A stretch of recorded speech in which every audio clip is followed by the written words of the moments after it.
Alhamdulillah, assalamualaikum warahmatullahi wabarakatuh. Alhamdulillah, malam hari ini malam pertama acara sahur bersama, tapi tidak sampai sahur, cuman sampai jam 12 saja.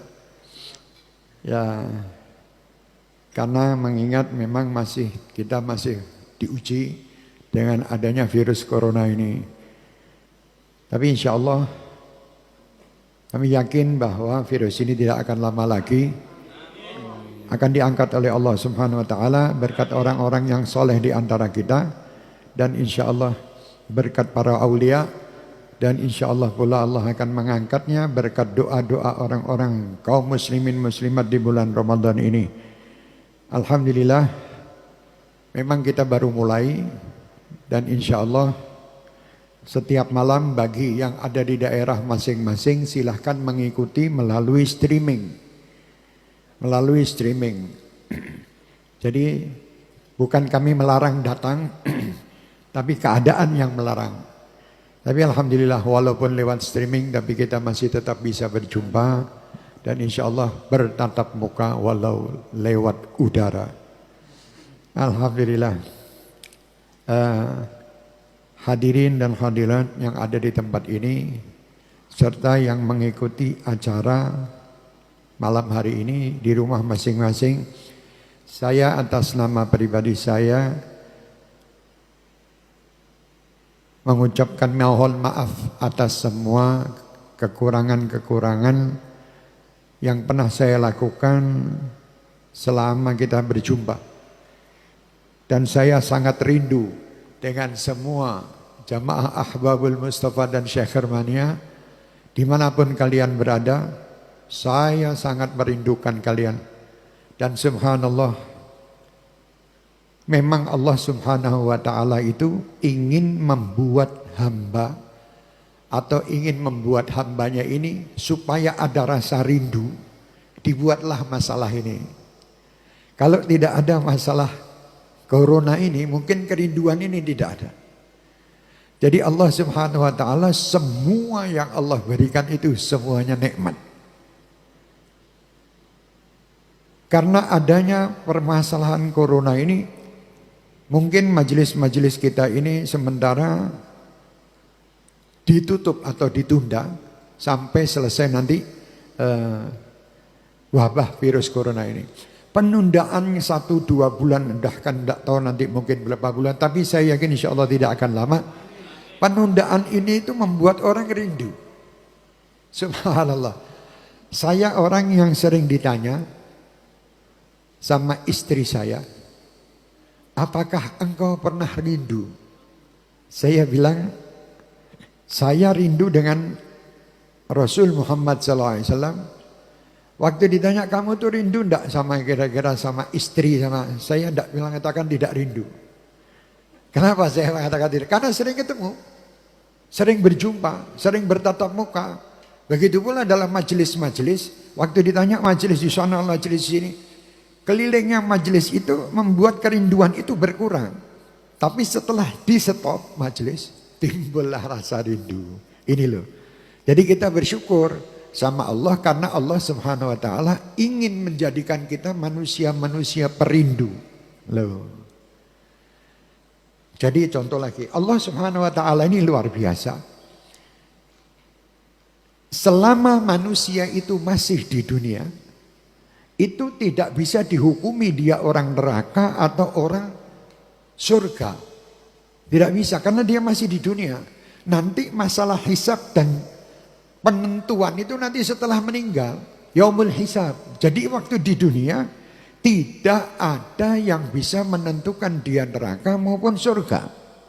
Semua urusannya Allah. Dan jangan menganggap bahwa amal itu adalah amal yang akan mengantarkan Anda ke neraka atau ke surga. Kalau masih di dunia itu belum ada ketentuan.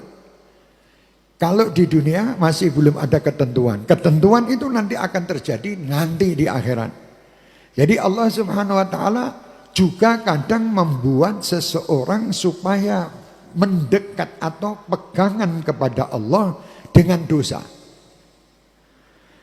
Jadi Allah membuat orang ini supaya dekat kepadanya melalui perbuatan dosanya. Karena Allah Subhanahu wa taala mempunyai sifat atau mempunyai Allah Maha Pengampun.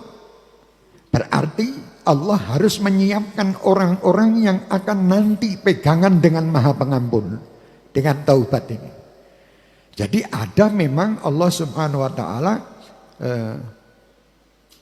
menjadikan hamba salah atau berbuat dosa untuk didekatkan kepadanya dengan cara bertaubat. Taubat. Ada satu cerita, saya sebetulnya mau menceritakan nanti tentang Hababah Khadijah. Ini malam pembukaan. Malam temu kangen sama semua Ahbabul Mustafa dan Syekh Hermania dimanapun kalian berada. Saya rindu dan saya kangen banget. Kalau memang tidak ada masalah, saya akan bawa kalian semua ke sini untuk kumpul bersama-sama. Saya ingin memandang wajah kalian satu persatu. Karena wajah kalian adalah wajah-wajah orang-orang yang baik. Kita kembali kepada Allah Subhanahu wa taala. Jadi Allah ini kadang membuat skenario supaya orang itu dekat kepadanya. Saya mendapatkan dari saya mendengar dari Kiai Imron Jamil, itu masalah Nabi Adam alaihissalam. Nabi Adam alaihissalam ini di surga. Waktu itu Allah Subhanahu wa taala ingin membuat skenario bagaimana Maha Pengampunnya ini jalan. Supaya Maha Pengampunnya ini Nabi Adam nanti bisa masuk melalui Maha Pengampunnya Allah ini. Supaya ini terlaksana jalan ini. Di situ di surga tidak ada yang diampuni. Surga tidak perlu ada yang diampuni, semua orang surga. Orang surga tidak ada salah, tidak ada ini. Lah bagaimana caranya supaya Maha Pengampunnya Allah ini jalan? Dibuatlah skenario Nabi Allah Adam memakan buah khuldi. Nah, memakan buah khuldi ganggu sama syaitan.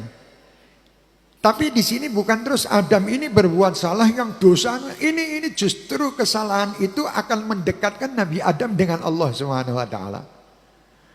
Timbul nanti. Setelah itu karena apa? Allah akan menunjukkan nama-nama yang belum ditunjukkan kepada Adam. Kalau di surga namanya semua bagus. Tidak ada Maha Pengampun di surga. Tidak ada yang ini. Jadi ditunjukkan bahwa nanti saya akan turunkan di muka bumi. Nanti di muka bumi itu kamu bertaubat. Nah ini tadi. Jalanlah taubat kamu. Rabbana dhalamna anfusana wa illam taghfir lana wa tarhamna lanakunanna minal khasirin. Jalannya di dunia, di bumi tidak ada Rabbana dhalamna anfusana di surga. Karena perbuatan kesalahan itu terjadi di ini tadi. Dijadikan oleh Allah supaya Adam ini mendekat, Nabi Allah Adam alaihissalam mendekat kepada Allah dengan jalan taubat. Banyak orang-orang di zaman ini yang selalu menghakimi orang salah. Itu salah. Kalau melihat ada orang dosa, jangan selalu Anda menghakimi bahwa kamu neraka. Atau terus mengata-ngatai orang yang macam-macam. Kalau di dunia ini jangan menunjuk orang itu neraka. Nanti setelah itu baru tahu dia neraka. Di dunia ini adalah wadah tempat untuk orang menuju kepada Allah. Dan Allah membuat segala sesuatu. Dibuatnya oleh Allah di muka bumi ini jalan macam-macam. Ada yang jalannya taubat. Bagi yang kaya, taubatnya dia dengan apa? Dengan kekayaannya dia loman ini tadi. Bagi orang yang alim, dengan ilmu yang dia sampaikan kepada sesama. Bagi orang yang punya tenaga, mungkin dia membantu dengan tenaganya. Ini taubat-taubat mereka masing-masing. Jadi jangan sekali-kali kita ini di dunia ini menghakimi orang-orang yang walaupun itu dia kelihatan di depan kita salah, kita tidak perlu mengatakan neraka kamu. Jangan. Karena Allah Subhanahu wa taala akan menjadikan orang ini nantinya di surga kita tidak tahu. Karena kita tidak tahu dan bukan kita ini bukan Tuhan, jadi kita tidak harus menunjuk-nunjuk misalnya. Oh, kamu neraka kamu ini. Jadi itu bukan tugas kita. Sampai satu cerita diceritakan di zaman Nabi Musa alaihissalam. Itu Nabi Musa diperintah oleh Allah Subhanahu wa taala untuk menyolatkan atau untuk mengurus jenazah orang yang meninggal. Lah jenazah ini dibuang di sampah. Kata Allah, ya Musa, kamu urus itu hambaku, dia adalah wali daripada waliku. Di tempat ini. Setelah dilihat sama Nabi Musa, betul. Sampai di sampah, tempat sampah itu ada orang, ada mayit di situ. Nabi Musa lagi mau mengurus ini, orang-orang kampung semuanya pada keluar. Hai Musa, ada apa kamu mengurus orang ini? Ini orang, Masya Allah. Tidak satupun wanita lewat kecuali dia pernah berbuat maksiat dengannya. Tidak satupun kemaksiatan atau hal yang tidak dilakukan. Semua kemaksiatan sudah dilakukan. Biar dia meninggal, biar dia ditaruh di sampah situ. Nabi Musa bingung ini. Bagaimana dia ini dikatakan sampah, manusia yang selalu bermaksiat, sedangkan Allah mengatakan dia waliullah. Masyarakat sudah menganggap ini orang dosa. Tidak diurusi sudah. Tidak diurus sama masyarakat, bahkan dibuang. Dan Nabi Musa diprotes. Dan Nabi Musa waktu itu juga mikir bagaimana ini. Akhirnya dapat kabar lagi dari Allah, ya Musa, semua yang dikatakan orang kampung itu benar. Tidak satu pun kemaksiatan yang tidak dia lakukan, betul itu. Tapi waktu itu dia di akhir umurnya dia mengatakan, wahai Tuhanku, aku yakin masyarakat itu yang melihat kejelekanku pasti dia akan benci kepadaku. Tapi aku yakin Engkau Tuhan yang tidak akan benci dengan hambanya. Perbuatanku sungguh sangat menyakitkan masyarakat. Tetapi aku yakin Engkau adalah Tuhan Maha Pengampun yang tidak akan sakit melihat perbuatan hamba-hambamu yang berdosa ini. Di saat ini, kalau engkau tidak memaafkan aku, berarti kedudukanmu seperti masyarakat itu. Kalau engkau tidak memaafkan saya, berarti engkau seperti makhluk masyarakat itu tadi. Sedangkan engkau mengatakan Maha Pengampun, berarti engkau adalah Tuhan pemilik saya. Pasti engkau akan memaafkan saya. Terus meninggal orang ini. Subhanallah. Itu yang membuat dia masuk ke dalam surga Allah Subhanahu wa taala. Ini satu cerita itu. Cerita yang kedua, ada seseorang ini ibadah ratusan tahun. Jadi ibadah sudah 100 tahun itu full ibadah, tidak pernah berbuat maksiat. Sampai malaikat pun heran melihat ibadahnya hamba ini. Istilahnya ada berita di langit. Langit news ini istilahnya. Ya kan berita ini. Di langit para malaikat itu geger. Para malaikat itu heran semua lihat ini satu hamba ini luar biasa. Subhanallah. Para malaikat itu rembukan istilahnya di akhirat. Ini orang kok Masya Allah betul. Akhirnya diselidiki dia ini di akhirat ini di mana tempatnya. Ternyata setelah diselidiki oleh malaikat, tempatnya dia ada di neraka. Tempatnya di neraka, tidak bermaksiat. Malaikat heran dengan perbuatannya. Tidak di neraka. Hidupnya ada di akhiratnya di neraka. Heran ini kok bisa orang ini di neraka. Akhirnya Allah Subhanahu wa taala melihat bagaimana malaikat ini diperintahkan turun. Tanya sama hamba itu. Tanya sama hamba itu. Setelah ditanya, fulan, saya ini kagum dengan ibadah Anda. Kagum dengan perbuatan baik Anda yang Anda lakukan ini. Tapi saya heran, kenapa Anda ini tertulis di neraka? Alhamdulillah, katanya dia. Dia mengucap Alhamdulillah. Loh, kamu kok Alhamdulillah di neraka? Loh, saya ini kan hamba, kata dia. Saya ini hamba Allah. Mau dimasukkan neraka sama Allah silahkan.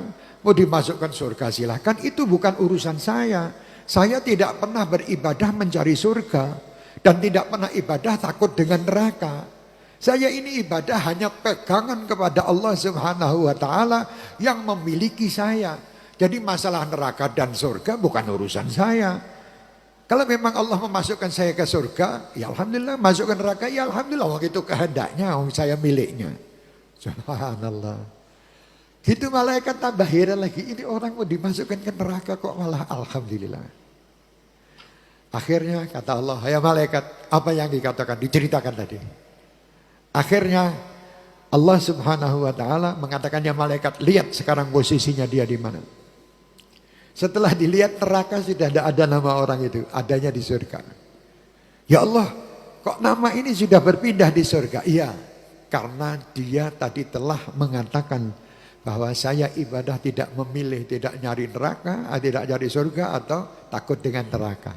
Nah ini, jadi maksud cerita-cerita ini, wahai yang mendengar acara ini dan yang hadir di tempat ini, jangan kita itu mengandalkan amal.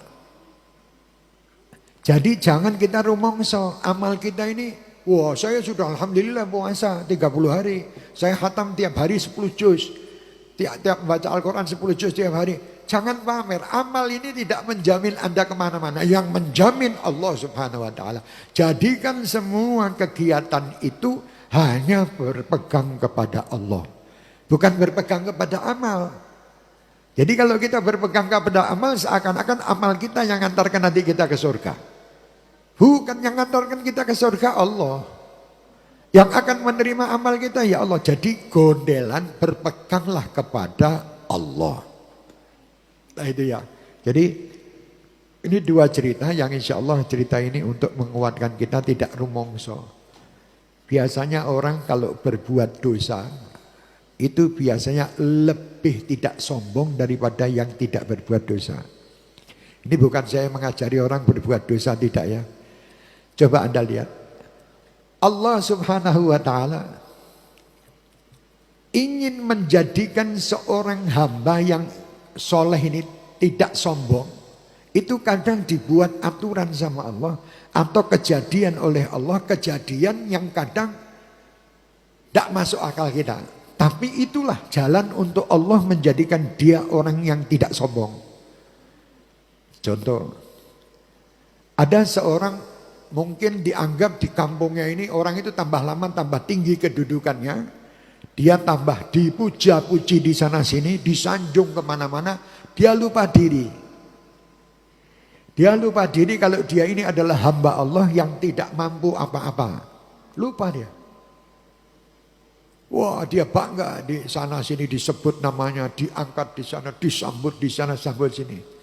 Subhanallah, Allah ingin dia tidak sombong karena Allah cinta kepada dia. Dibuat kejadian salah. Kejadiannya salah misal. Misalnya kejadian salah. Dia kebetulan pergi ke pasar. Keluar dari pasar dia naik mobil kebetulan setir sendiri. Tahu-tahu ada wanita cantik luar biasa, dia mau pulang tidak ada kendaraan, awe-awe. Ustaz, mbok tolong saya diantar tuh Ustaz, supaya saya bisa oh siap. Diantarkan, didudukkan di sampingnya. Padahal niatnya niat mengantarkan, Subhanallah, waktu dia masuk ke mobil Ustadz tadi, Ustadz ini tidak berbuat salah, mau mengantarkan. Tapi Allah punya skenario supaya Ustadz ini tidak sombong. Dinaikkan mobil, disoting orang sak pasar. Ustadz ini bawa perempuan. Nah, disebar ke medsos dia. Akhirnya Ustadz ini mendapat cacian dari seluruh masyarakat.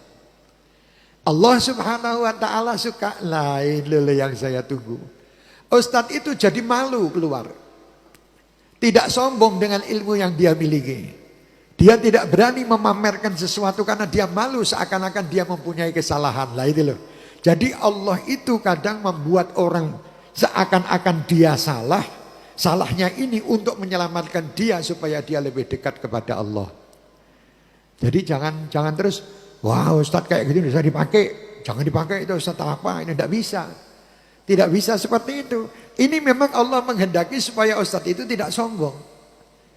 Biasanya orang kalau punya dosa, punya salah itu tidak bisa sombong. Lihat orang-orang yang salah itu mesti begini, delik.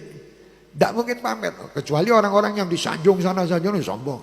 Coba contoh yang gampang lagi. Orang kalau sudah biasa pakai bisnis kelas.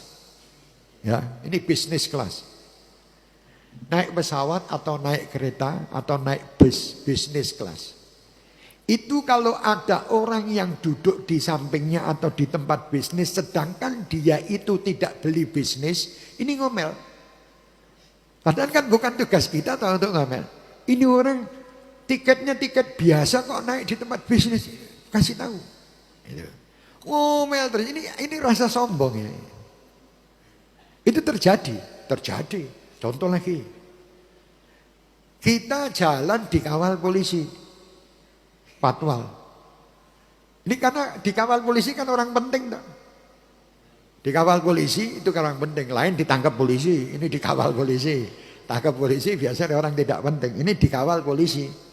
Tuing, tahu-tahu ada orang yang mengikuti dari belakang, kita tidak mau. Itu orang kok kurang ajar menang. Ikut dari belakang, ini rasa sombong ini. Sini kita sudah merasa bahwa kita ini orang hebat di depan, gitu loh. Nah itu loh. Tapi sewaktu kita melanggar aturan polisi, dipegang, ya dingkluk, tidak berani apa-apa. Karena apa salah? Orang salah itu lebih tawaduk daripada orang sombong, orang yang punya yang tidak salah. Kalau nggak percaya cobaan. Saya juga ngalami itu. Ya sudah dipatwal atau di belakang ada yang nyalip, orang tidak ngerti loh, sombong kan. Tidak boleh ya, rasa itu ada. Jangan ya. Ini ada lagi cerita. Sekian banyak para wali-wali Allah itu biasanya mereka ada banyak wali-wali Allah diangkat derajatnya oleh Allah diawali dengan kesalahan. Diawali dengan kesalahan. Ada sebuah cerita seorang wali, saya tidak akan sebut namanya. Sebagai tanda kita ini menghormati beliau seorang wali. Jadi sebelum beliau ini diangkat oleh Allah mendapat kedudukan yang tinggi, ini orang ganteng. Orangnya ini ganteng dan kemana-mana itu naik kuda dengan pakaian yang rapi. Pakaian rapi. Taubat ini subhanallah. Ini makanya saya bawa malam ini bab taubat. Taubat ini membuat orang lebih dekat dengan Allah subhanahu wa ta'ala. Dikatakan kamala dan bala.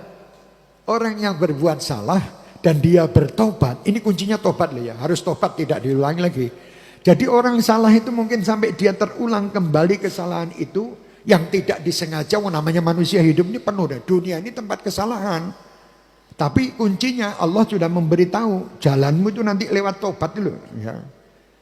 Orang yang ganteng ini tadi, dia lagi tahu-tahu dia keluar dari rumahnya di pasar, dilihat ada satu wanita yang luar biasa cantiknya.